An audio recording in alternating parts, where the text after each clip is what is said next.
और minimum rate भी मैं प्रिज्म का आज का 5 मरला का तकरीबन 50-52 लाख ही कहूँगा, और मैक्सिमम 5 मरला का जो है रेट अभी आज की मार्केट के मुताबिक 1 10 15 को टच कर गया।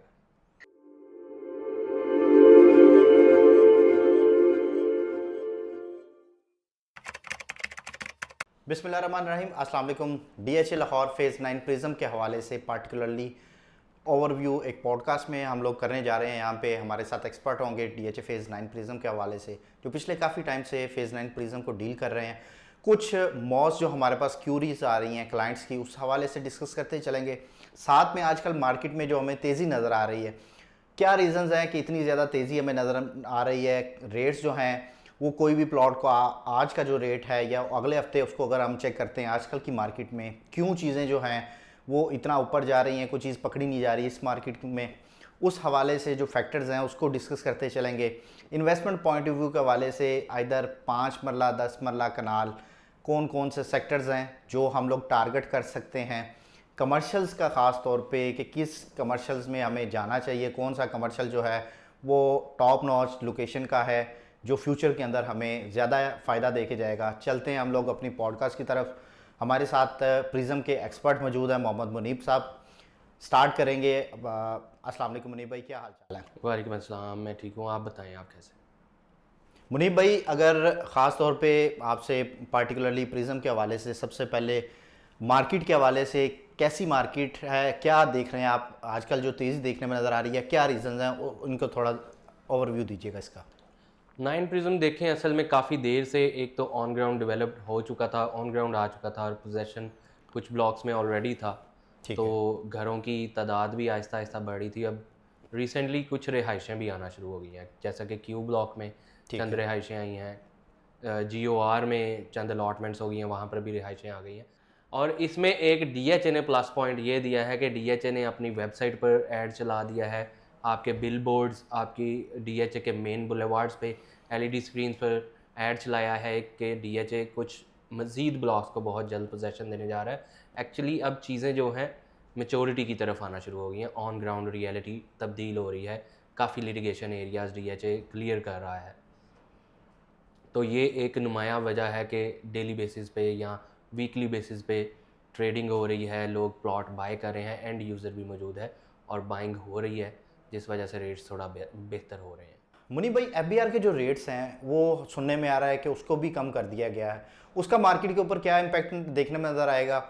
कौन सी ऐसी रीजंस हैं कि जिसकी वजह से ये रेट नीचे आए हैं? इसको प्रिज्म के हवाले से पार्टिकुलरली क्या आप देखते हैं फ्यूचर इसका? एक्चुअली अब जो फ्यूचर है वो पूरे DHA लाहौर में, क्या मैं कहूँगा रियल इस्टेट में DHA 9 प्रिज्म का ही है।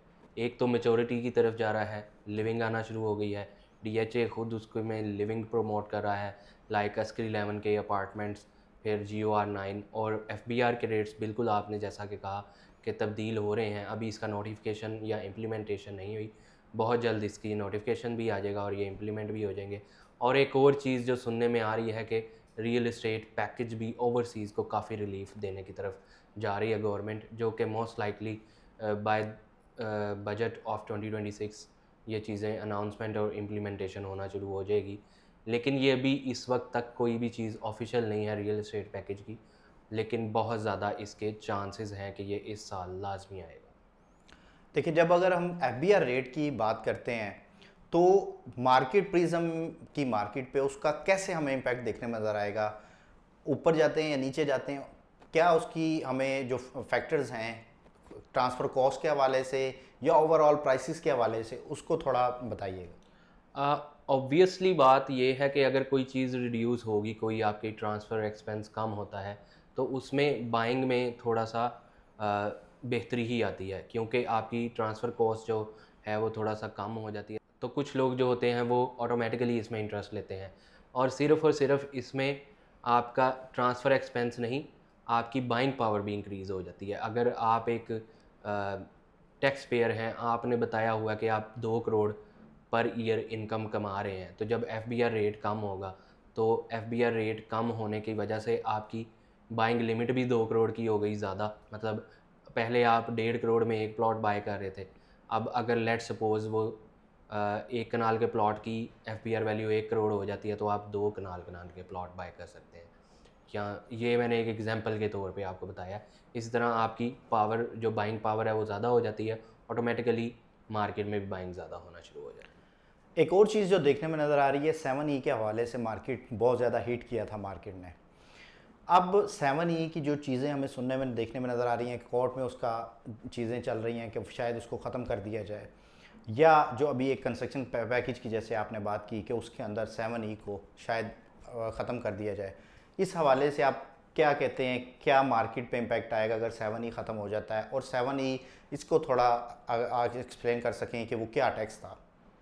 7E एक रेंटल डीम्ड इनकम टैक्स होता है। लाइक अगर आप 2.5 करोड़ से ज़्यादा की प्रॉपर्टीज़ FBR वर्थ के मुताबिक रखते हैं, सिवाय अपने एक घर जिसमें आप रहते हैं या एक कमर्शियल प्रॉपर्टी जिसमें आपका अपना ज़ाती कारोबार है, इन 2 प्रॉपर्टीज़ के अलावा आपकी अगर FBR वर्थ जो है टोटल एसेट्स की 2.5 करोड़ से अबव है, जो 2.5 करोड़ से अबव की वैल्यूज़ की प्रॉपर्टीज़ होंगी, उस पे आपको 7E एग्जम्पशन नहीं था।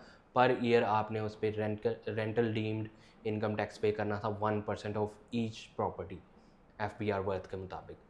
एक तो ये इसकी क्लैरिटी होगी। सेकेंडली, अब जो आपने बात की थी कि ये अबॉलिश होने जा रहा है या इस पर कोई बातचीत चल रही है, अभी फिर मैं वही कहूँगा कि अभी कोई भी चीज़ 100% श्योरिटी नहीं है, रिटर्न में नहीं आई, लेकिन बहुत ज़्यादा प्रोबेबिलिटी चांस है कि एक तो सबसे पहले ओवरसीज़ को ये ऑलरेडी अबॉलिश है।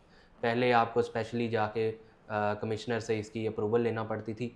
अब सिंपली आपने अपने कुछ डॉक्यूमेंट्स प्रोवाइड करने हैं, लाइक नाइकोप, वीज़ा, पासपोर्ट और वैलिड वीज़ा, तो आप ऑटोमेटिकली उससे इस्तिस्ना हासिल कर सकते हैं ओवरसीज़। अब लोकल्स के लिए इसके अंदर क्या होता है, बजट में चांसेस हैं कि ये अबॉलिश हो जाएगा, ख़त्म हो जाएगा, लेकिन अभी 100% रिटर्न में नहीं आया। प्रिज्म में 5 मरला प्लॉट्स की काफ़ी ज़्यादा क्यूरी रहती है। जे ब्लॉक में आप रेकमेंड करते हैं, क्यू में या आर में, किस एरिया को आप रेकमेंड करते हैं? ख़ास तौर पे अभी हम एक देख रहे हैं सोशल मीडिया पे काफ़ी ज़्यादा इसकी हमें हाइप देखने में नज़र आ रही है, उस हवाले से आप क्या कहना चाहते हैं? मैं प्रिज्म के हर ब्लॉक को ही किसी को भी अंडर रेट नहीं करूँगा, लेकिन इसमें प्रेफरेंसेस होती हैं। अब जो फौरी घर बनाना चाह रहा है उसको मैं क्यू और आर रिकमेंड करूँगा। जो आज से 2 साल बाद घर बनाना चाह रहा है मैं उसको के ब्लॉक रिकमेंड करूँगा, या साल बाद घर बनाना चाह रहा है। के ब्लॉक में अभी सिर्फ एक 10 मरला का घर बनना स्टार्ट हुआ है। और थर्ड, अगर इन्वेस्टमेंट पर्पज़ से पूछें तो के, जे दोनों ही अभी अंडररेटेड हैं, स्पेशली जे ब्लॉक जो है अंडररेटेड है। हाँ, और अगर किसी का बजट कम है तो वो जे ब्लॉक में जाए। लोग समझते हैं ये भी फ़ेज़ 8 वाई ब्लॉक की तरह रिंग रोड की दूसरी साइड में है, तो वो ये नज़रअंदाज रहेगा, जबकि ये टोटली गलत है। DHA फ़ेज़ 8 वाई ब्लॉक और DHA 9 प्रिज्म जे ब्लॉक का टोटली डिफरेंट सिनेरियो है। आप ऑन ग्राउंड जाके देखें, कम अज़ कम 5 जो अंडर पासेज हैं वो इसमें बने हुए हैं, जो कि हर ब्लॉक से, हर मेन बुलेवार्ड से, लाइक F और H वाला डिवाइडेड बुलेवार्ड, फिर H ब्लॉक से 80 फीट रोड से कनेक्टेड है, फिर K ब्लॉक के अंदर कनेक्टेड है, फिर K और H के डिवाइडेड रोड से आप कनेक्टेड हैं मल्टीपल अंडर पासेस के थ्रू। तो आप तकरीबन प्रिज्म के साथ ही हैं। और इंटरचेंज भी जो आपका आशियाना वाला है उधर से आपको डायरेक्ट एंट्रेंस मिलती है जे ब्लॉक में। तो इस हवाले से मैं कहूँगा कि जे ब्लॉक अभी अंडररेटेड है। जो लोग इन्वेस्टमेंट पर्पज़ से बाइंग करना चाह रहे हैं कम बजट में, तो वो जे और के को इस वक्त मेजरली अपना टारगेट करें, क्योंकि अभी भी यहाँ पर प्राइसेस में प्रॉफिट रेशो काफ़ी ज़्यादा है। सेकेंडली, सबसे टॉप अगर मैं रेट करूँ तो मैं क्यू ब्लॉक के 5 मरला को रेट करूँगा। उसकी वजह क्या है, सिर्फ 8 लेन्स हैं 5 मरला की, और सराउंडिंग्स में आपको कनाल की कटिंग मिलती है। एक साइड पे आपको आर ब्लॉक की कनाल की कम्युनिटी, एक साइड पे आपको क्यू ब्लॉक की कनाल की कम्युनिटी, और जो एक लेन है वो 10 मरला की है क्यू ब्लॉक की। तो ये एक आपको बहुत अच्छी सी कम्युनिटी, सिर्फ 3 गलियों की, साथ ही पार्क है। तो सबसे ज़्यादा प्राइस रेशो आज की भी मार्केट के मुताबिक क्यू ब्लॉक की है और कल भी इसी की ही रहेगी। लो बजट की जब आप बात करते हैं तो लो बजट से आपकी क्या मुराद है? किस बजट के अंदर यहाँ पे हमें लो बजट में, जैसे आपने जे ब्लॉक का बोला, हमें प्लॉट मिल जाता है यहाँ पे?